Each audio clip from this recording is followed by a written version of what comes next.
kang maglalasing. Nakikinig pa ho ba tayo?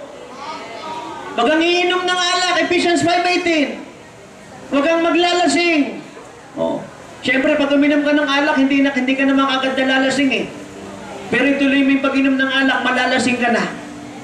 Bagkus mapuno ka ng banal na Espiritu. Mapuno ka ng banal na Espiritu. Nakikinig pa ho ba tayo? Anong sabi ng Biblia? In the book of 1 Corinthians 3:16 hanggang 17, our bodies are temple of the Holy Spirit.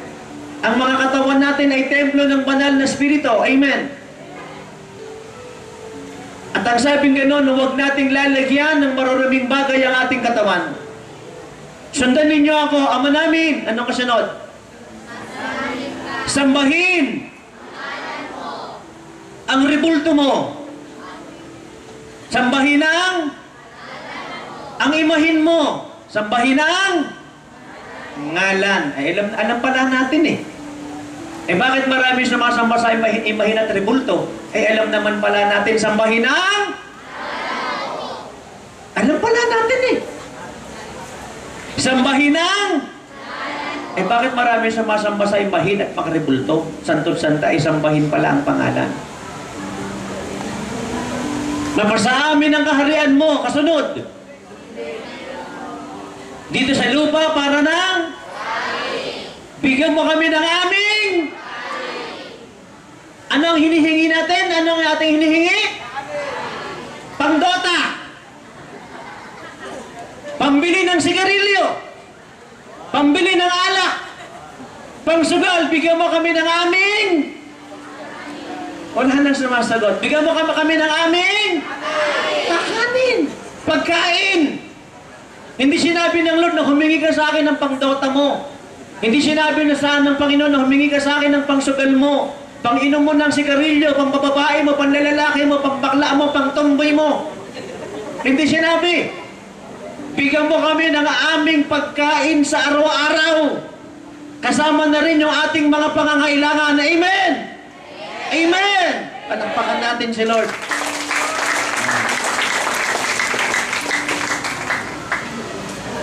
At anong sabi ganoon sa aklat ng Ephesians chapter 2 verse 1 hanggang verse 2? As for you, you were dead in your transgressions and sins. No? Ano ibig sabihin ng born again? Ang ibig sabihin ng born again, sila yung mga dating patay sa kasalanan, nagsisi ng kasalanan, nagbagong buhay, sila yung mga isinilang na muli. Ang ibig sabihin ng mga born again, mga nagbalik loob sa Diyos, nagsisi ng kasalanan. Yun ang born again. Amen. Paliwanag po ba yun? Ang born again, yung dating nasa kadiliman, patay sa paggawa ng kasalanan, pero tinanggap si Christ bilang Lord and Savior ng kanyang buhay, na born again, nagbagong buhay, papasok na ng langit. Yun ang born again. May tao pa ho ba rito? Ano ang born again? Mga nagsisi ng kasalanan, nagbagong buhay, nagbalik loob sa Diyos. Paano kung naranasan mo ng nagbagong buhay? Bumalik ka uli sa bisyo, anong tawag mo ron? Anong tawag? Backslider. Ano yung sabihin ng backslider? Sila ay bumalik uli sa dating gawin, dating kasalanan. At maraming ganyan. Maraming nabago na ang buhay, pero nagbalik sa kasalanan. At anong sabing ganoon? Yung mga patay sa bisyo at mga kasalanan. Pag nakakita ka ng mga babae at mga lalaking nabubuhay sa bisyo at kasalanan, sila ay mga patay na mga buhay. O buhay na mga patay.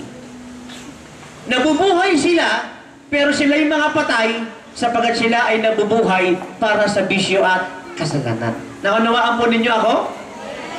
Lahat ng mga nasa bisyo at kasalanan, ang tawag ng Biblia, mga patay dahil sa kanilang mga kasalanan.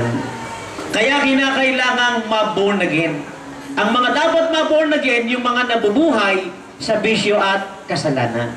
Tuloy natin ang pagbasa, verse 2. In which you used to live when you follow the ways of this world and of the ruler of the kingdom of the air, the spirit who is now at work in those who are disobedient.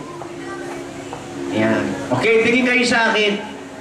Ang mga born-again Christian, sila yung mga dating nasa bisyo at kasalanan, nagsisi ng kasalanan, nagbalik loob sa Panginoon, tinanggap si Christ bilang Lord God, Savior na kalang mga buhay, naranasan ng pagbabago. Amen po ba? Naranasan. Sino rito yung nakaranas na ng pagbabago? Taas ang kamay. Sino? Sige po, may I see your hand? Yung nakaranas na ng pagbabago, taas ang kamay. Yan. Halika, Jenna. Takbo ka rito, bilisan mo. Yan, nakaranas ka ng pagbabago. Yan. Mikropono. Yan. Anong bisyo mo ang iniwan mo na? Tingin sa kanila. Yung pag-iyosi, pag-iinom, tsaka yung...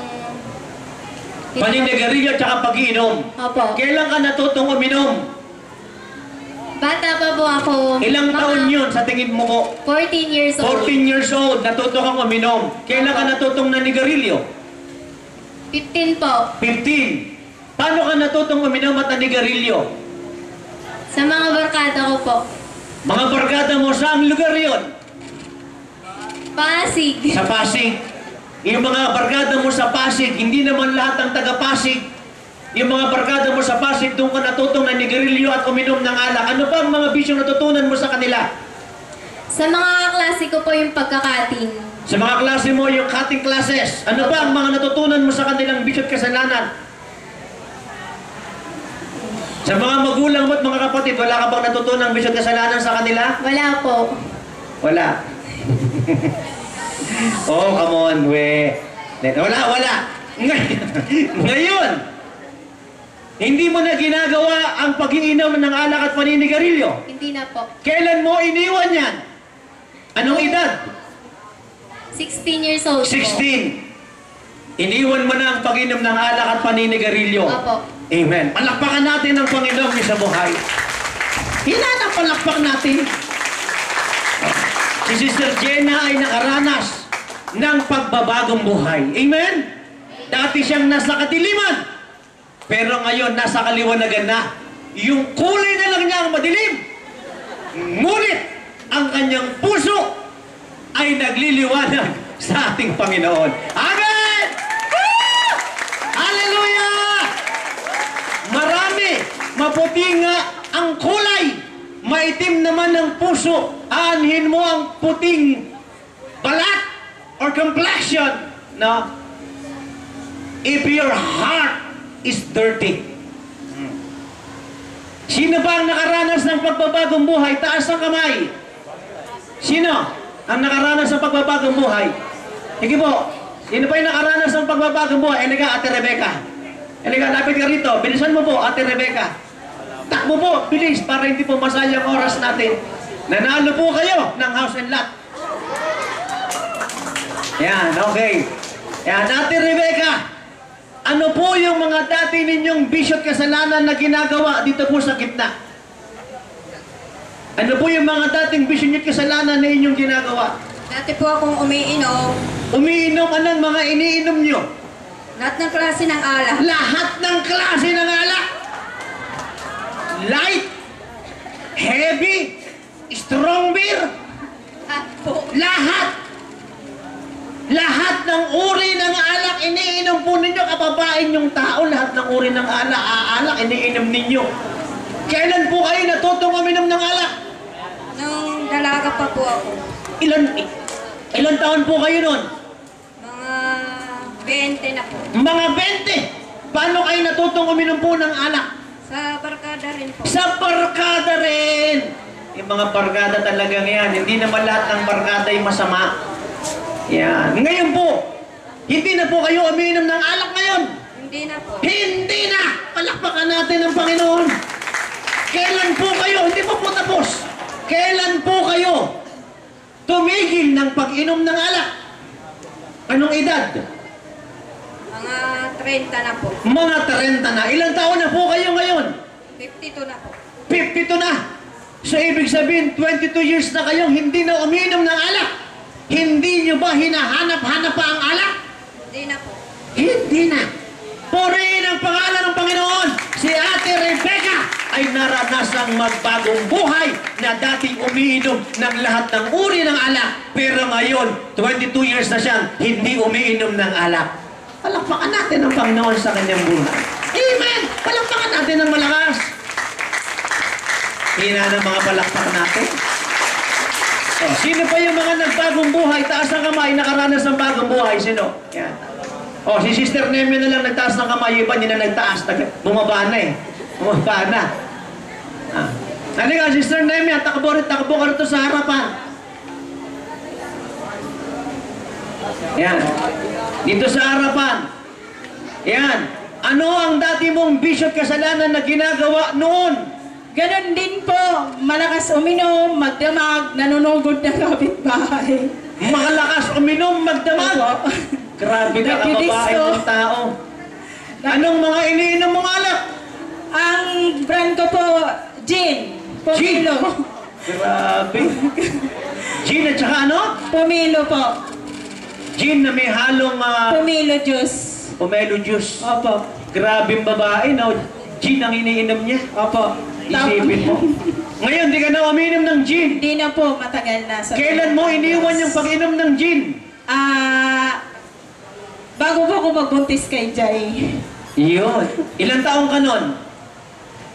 Mga ano lang po, 28, mga ganyan. Mga 28 years O, old. 20. Ilang taong ka na ngayon? 30 na po, Pastor. At 30, ilang taong ka na ngayon? 41 na po. 41. 11 years na siyang hindi humiinom ng gin. Opo.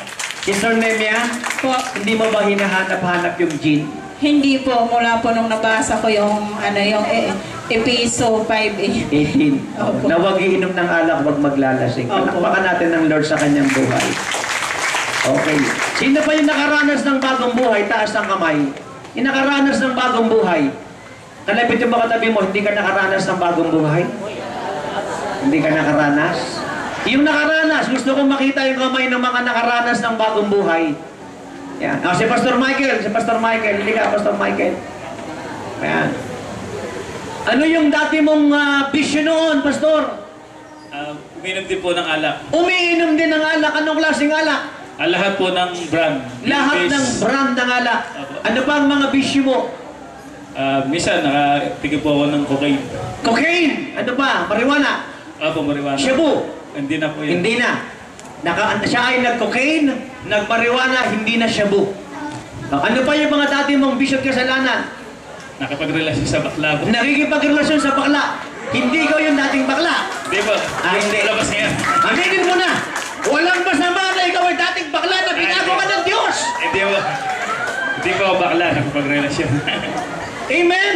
Pag ikaw ay dating bakla at binago ka ng Diyos, umamin ka! Huwag mo itago! Pero si Pastor Michael ay hindi bakla! Nakipagrelasyon lang siya sa bakla. Bakit ka naman nakikipagrelasyon sa mga bakla? Pag walang panginom eh. Walang Panginoon, binipirahan niya lang ang mga bakla. Kaya sabi ni Mais Ganda, si Mais Ganda ang may sabi. Sabi niya, pag ako nagmahal at minamahal ako, binabayaran ko. Totoo yun. Binabayaran ko. Ang isang lalaki hindi papatol sa bakla, malibang may makukuha siya sa bakla. Pag ang lalaki pumatol sa bakla, hindi lalaki yun, pareha silang bakla. Tandaan mo yun. Tandaan mo yun. Walang lalaki na papatol sa bakla. Kaya lang siya papatol sa bakla dahil may makukuha siya. Pero ang lalaki pumapatol sa kapwa lalaki, bakla parehas yun. So kailan mo iniwan, Pastor, ang bisyo mo at kasalanan? Ano po, dumalo po ako sa gawain ng Kingdom. Nang dumalo siya sa gawain ng Kingdom of Jesus Fellowship. Ilang taon ka nun? Ano po, 16 po. 16. Ilang taon ka na ngayon? 39 po. 39. 23 years ka nang hindi nang babakla.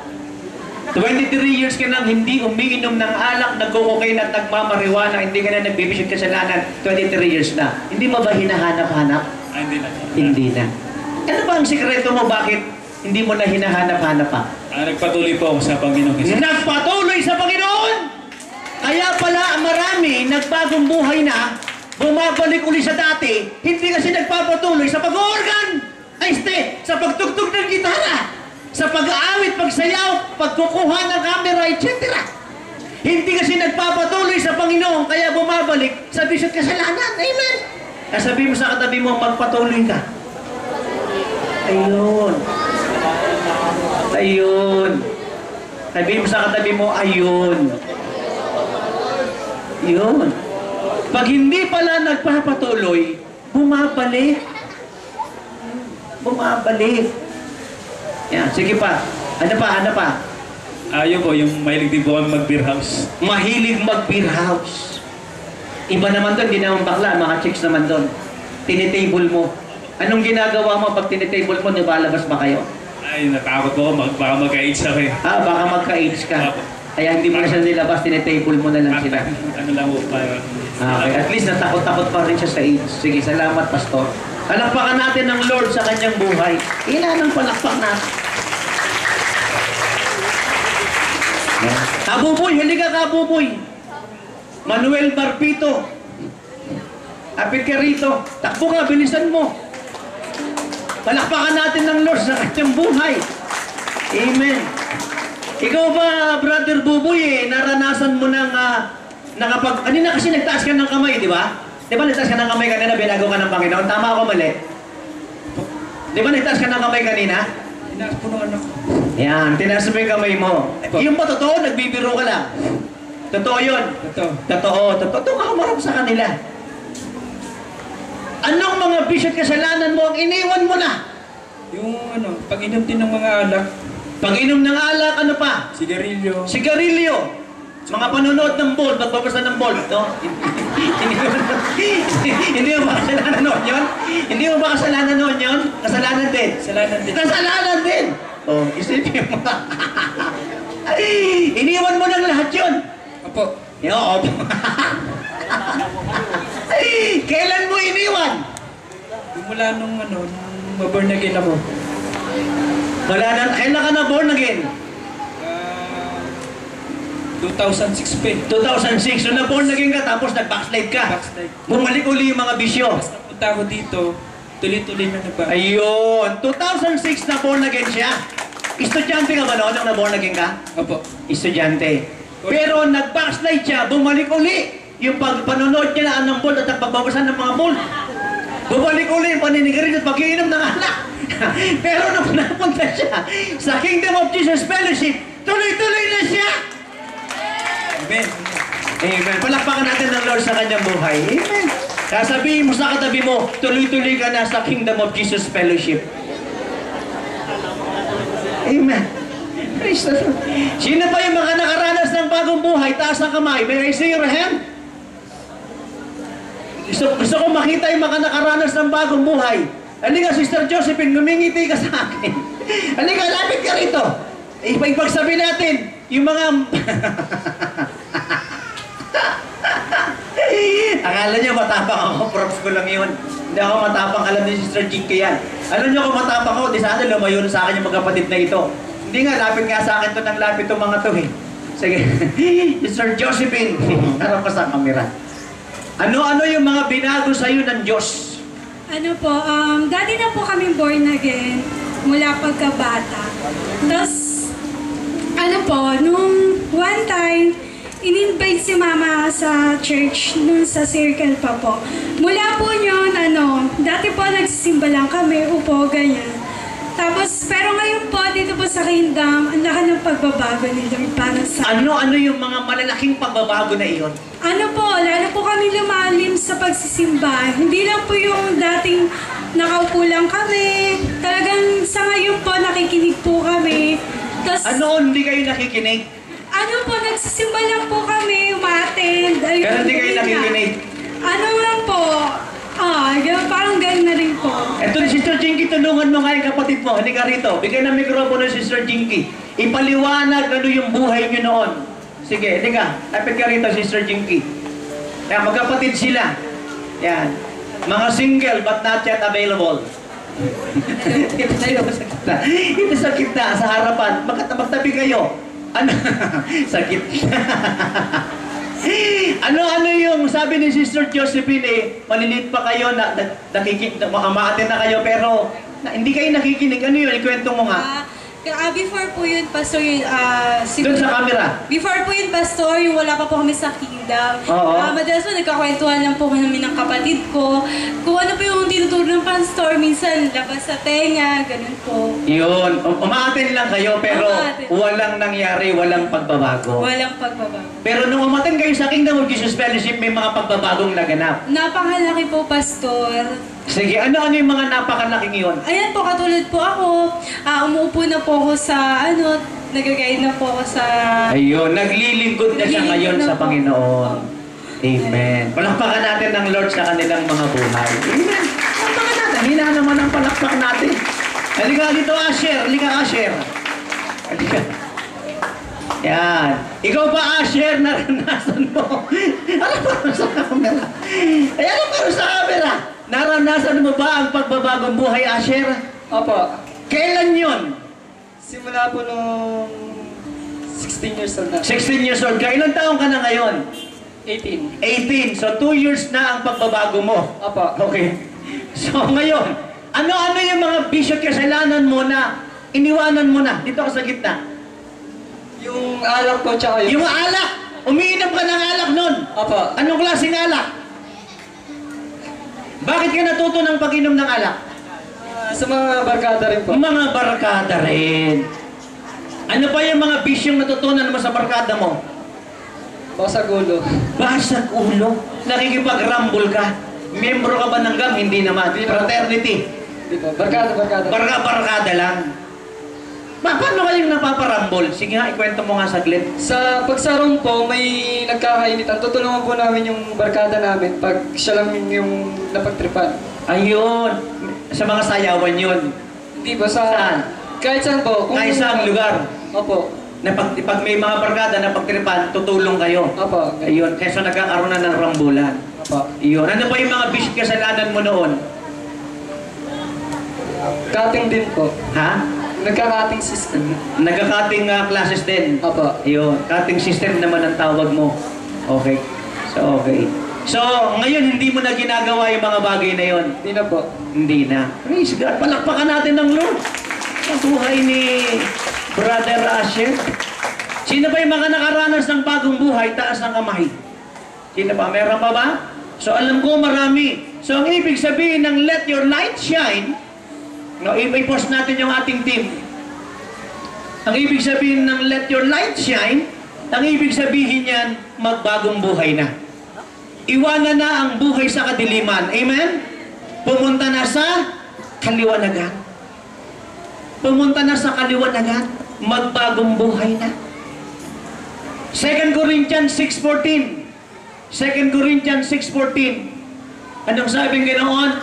Do not be yoked together with unbelievers. For what do righteousness and wickedness have in common? Or what fellowship can light have with darkness? Huwag na kayong makiayon pa sa mga hindi mananampalataya, sa mga nabubuhay sa bisyot kasalanan, sapagkat ano ang pagkikiisa ng katuwiran sa kasamaan at ano ang pagkikiisa ng liwanag sa dilim. So, ibig sabihin, magbagong buhay na. Kalimutan na yung mga pamumuhay na masama. Amen. Kung tayo po ay hindi pa born again, magbalik loob na sa Diyos, magsisinan ng kasalanan, magbagong buhay na. Amen. At hindi lang iyon, mga minamahal, kung tayo po ay nakakilala na kay Kristo, pagkatapos nag-backslide tayo, bumalik ulit tayo sa Panginoon at muling maranasan ang pagbabagong buhay. Amen? So ano ibig sabihin ng let your light shine? Number 1, write it down. Magbagong buhay na. Magbagong buhay na. Amen.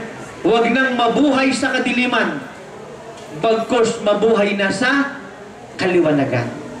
Buksan natin sa aklat ng Gawa 26, 15 hanggang 18. Acts 26, verse 15 hanggang 18. Yan.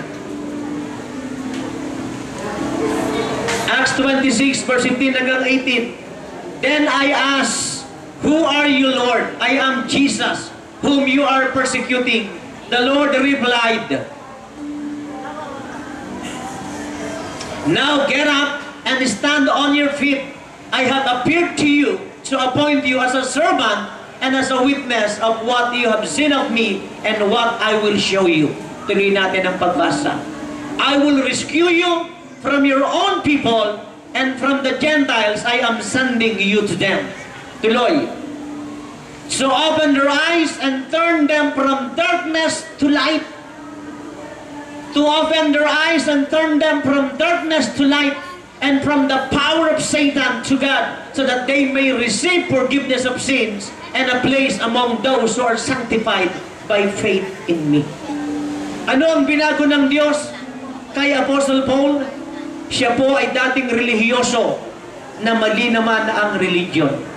Pangalawa, ang mga born-again Christian ay kinukulong niya hanggang mamatay sa bilangguan. Ngunit sa daang Damascus, he met the Lord Jesus Christ, the risen Lord. At ang sabi ng Diyos sa kanya, ikaw ay aking gagawing lingkod at magpapatotoo ka para sa akin upang silang mga nasa kadiliman ay makaranas na ng pagbabagong buhay o ng kaliwanagan. So ang ibig sabihin ng let your light shine, number 1, magbagong buhay na.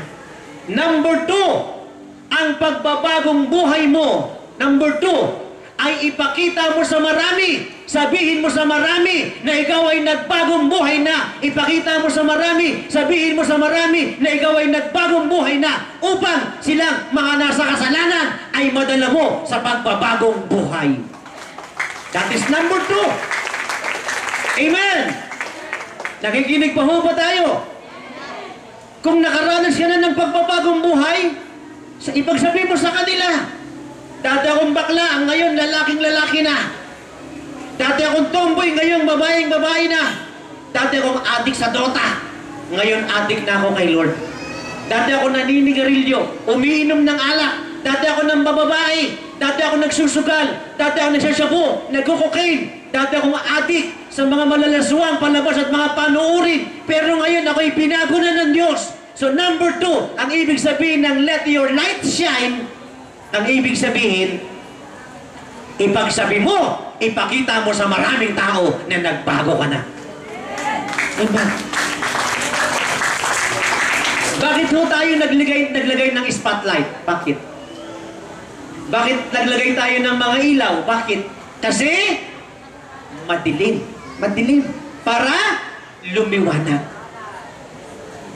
Ngayon, kung nakaranas ka ng pagbabagong buhay, silang mga hindi pa nagbabagong buhay, marami ang classmate, hindi pa nagbabagong buhay, tama?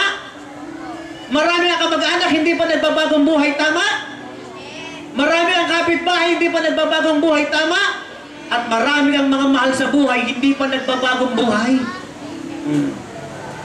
At yung mga mahal nyo sa buhay, yung mga matatandang mahal nyo sa buhay, imbis na sila ang unang magbagong buhay at bigyan kayo ng magandang halimbawa, kayong mga bata, kayo pa ngayon mga bata, ang gagamitin ng Lord para ang mga matatanda at ang mga may edad na ang mga magulang ninyo ay makaranas ng pagbabagong buhay.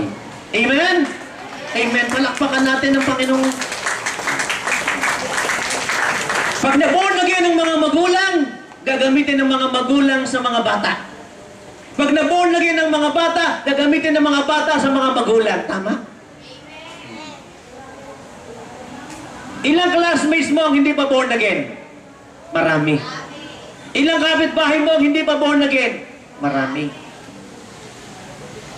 Ilang kasama mo sa trabaho hindi pa born again? Marami. Ilang teachers mo ang hindi pa born again? Ilan ang mga students mong tinuturuan ang hindi pa born again? Ilang kapitbahay pang hindi pa born again? Napakaraming tao sa mundong ibabaw na ito, hindi born again. Kaya ang sinasabi sa atin ng Panginoon, let your light shine. Ipakita mo sa kanila, sabihin mo sa kanila ang pagbabagong buhay mo. Amen. Palakpakan natin ang Panginoon. Matthew 5:14 hanggang 16. You are the light of the world. Kayo ang ilaw ng sangkatauhan. Hindi ka lang ilaw ng eskwelahan ninyo. Hindi ka lang ilaw ng inyong barangay. Hindi ka lang ilaw ng inyong pamilya. Ikaw ay ilaw ng sangkatauhan. Nakikinig pa ho ba tayo? Marami pa bang tao sa mundong ibabaw na ito ang hindi pa nakakaranas sa magbagong buhay? Napakarami. At hinihintay tayo ng Diyos at sinasabihan tayo ng Lord, let your light shine! Sabihin mo sa kanila, ipaalam mo sa kanila na ikaw ay nagbagong buhay na. Ipakita mo sa kanila na ikaw ay nagbagong buhay na upang makapagbagong buhay din sila. Nakikinig pa ho ba tayo? Sabi nga ng isang dating bilanggo na iyon,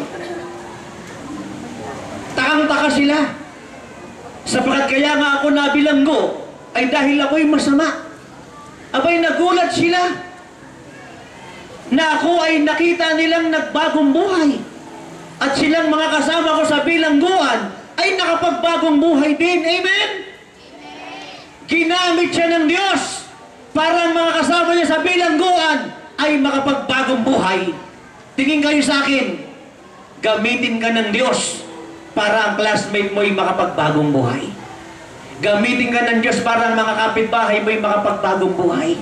Gamitin ka ng Diyos para yung mga customer mo, yung mga boss mo, yung mga amo mo, students mo, teachers mo, mga tinuturuan mo, silang mga hindi pa born again, gamitin ka ng Diyos na sila ay makapagbagong buhay. So, let your light shine!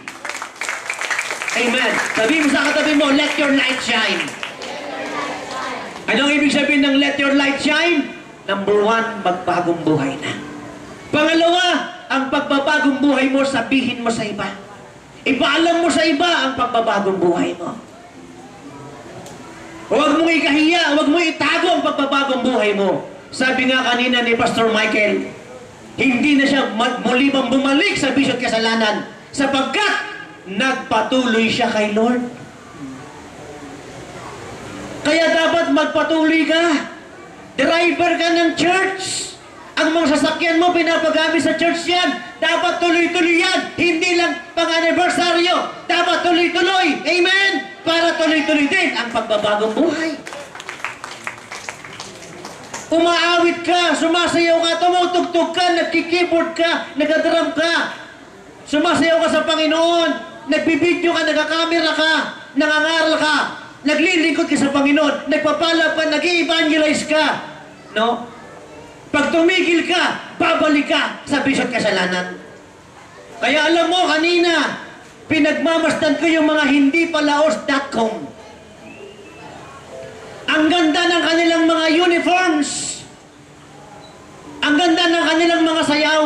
At ako'y nagpapasalamat sa Panginoon sapagkat marami sa kanila ay mga nakag-backslide. Nakapag-asawa ng sobrang gagandang lalaki na wala sa Diyos. Sobrang guwapo ng mga napangasawa nila. Kamukha nila Alfred Vargas, nila Alden Richard, ni Ricardo Ticarillo. Ay, hindi na pala ako sama ron. Mali. Hindi ako sama ron. Amen. Napalayo sila sa Diyos. Ano mang kadahilanan, itong mga dating, yung mga sumayaw kanina, nakita niyo yung mga sumayaw kanina? Sila yung mga dating dancers and tamboriners ng KOJF. Pero sa hindi inaasahang pangyayari, nalayo sa Panginoon. Pero nagpapasalamat ako sa Diyos, nakabalik sila. Amen? Talapakan natin ng Panginoon. Andiyan ba si Sister Rhoda? Andiyan si Sister Rhoda? Sister Elena, lapit ka. Takbo ka rito, mabilis sa harapan. Yan, dating tamboriner yan eh. Nakakita ng magandang lalaki. Alam mo, nung dalaga yan, kaganda niyan. Mamula-mula yung pisngi. Nagtatamborin yan. Ay nakakita ng gwapo. Sino nga kamukha ng kasama mo? Si, ano ba? Okay lang. Lapit ka rito. Tingin ka sa harapan. Ilang taong ka nung nagtatamborin ka? Mga siguro pa mga 15. 15. Ilang taong ka na ngayon? 34. 34. 15 hanggang 20. 5 years siyang nagtamborin. 21 po ako nag-asawa. 21 ka nag-asawa. 10 years akong nawala din. 10 years. Palakasan mo nga yung mikropono niya. Lakasan mo. Lakasan mo. 10 years kang nawala sa Panginoon.